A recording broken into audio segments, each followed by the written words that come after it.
అందరికీ నమస్తే, welcome to మన సంతారెడ్డి స్టూడియో. ఇవాళ లినెన్ శారీస్ చూద్దాము. చాలా గ్యాప్ తర్వాత రావడంతో పాటు ఇందులో ఇక్కత్ ప్యాటర్న్ వచ్చినాయి. ఫస్ట్ నేను డ్రైవ్ చేసుకున్న sari dark beetroot colour, ikat pattern లో బ్లాక్ హైలైట్ అవుతుంది అండ్ ఇక్కడ కూడా బేజ్ కలర్ తో ఇంక్లూడ్ అయ్యి సఫిషియంట్ హైట్ వెయిట్ ప్రాపర్ గా ఉంది. చాలా హైట్ ఉంది. 5'8" వాళ్ళకు కూడా బిందాస్ వస్తుంది. హ్యాండ్లూమ్స్ ఎంకరేజ్ చేసి త్రూ అవుట్ డే చాలా కంఫర్ట్ గా ఉండాలంటే మాత్రం you have a best choice. ఇది పళ్ళు only 1450 with free shipping. So దీంట్లో బ్లౌజ్ ఈ మధ్యలో ఉన్న డార్క్ కలరే, అది వేరే దాంట్లో చూస్తే అర్థమవుతుంది. Next colour combination green, dark green, 2 sides black border with dark maroon కొంచెం బ్రౌన్ కి దగ్గర అండ్ పళ్ళు ఇట్లా హైలైట్ అవుతుంది. బ్లౌజ్ మనకి మధ్యలోదే వచ్చింది. ఇది రావడం వల్ల నష్టమే లేదు, బికాస్ ఈ బ్లాక్ దగ్గర ఇది కాంట్రాస్ట్ లాగా ఉంది కదా, నేనంటే బ్లాక్ వేసుకున్నాను కానీ. సో ఇది ఇట్లా ఉండగానే వెంటనే డార్క్ కొంచెం గ్రే అండ్ బేజ్ కలర్ కలిసిన ఈ కలర్ దీంట్లో హైట్ చూద్దాం.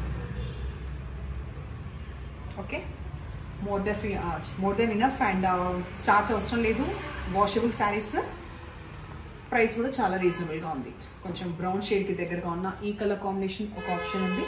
సో బీట్రూట్ ఉంది, గ్రీన్ ఉంది, తర్వాత చూపించిన గ్రీనా ఇందాకేదో చూపించిన ఆ కలర్, తర్వాత ఈ ఆలివ్ గ్రీన్ అంటాం కదా, olive green colour, complete grey shade ఒకటి. నెక్స్ట్ వచ్చేసి మెరూన్లో మనకి 2 ఉన్నాయి. స్క్రీన్ పైన కూడా ఈ విధంగానే నంబర్ ఇస్తాము. మెరూన్లో 2, ఆ తర్వాత గ్రీన్లో కూడా 2. ఈ గ్రీన్ వేరు అండ్ ఈ గ్రీన్ వేరు. సో ఇవాళ శారీస్ మీకు నచ్చిన పని అయితే నంబర్ వచ్చేలాగా స్క్రీన్ షాట్ పెట్టండి అండ్ ఎప్పుడు ఇలాగే ఎంకరేజ్ చేస్తుండండి. Thank you.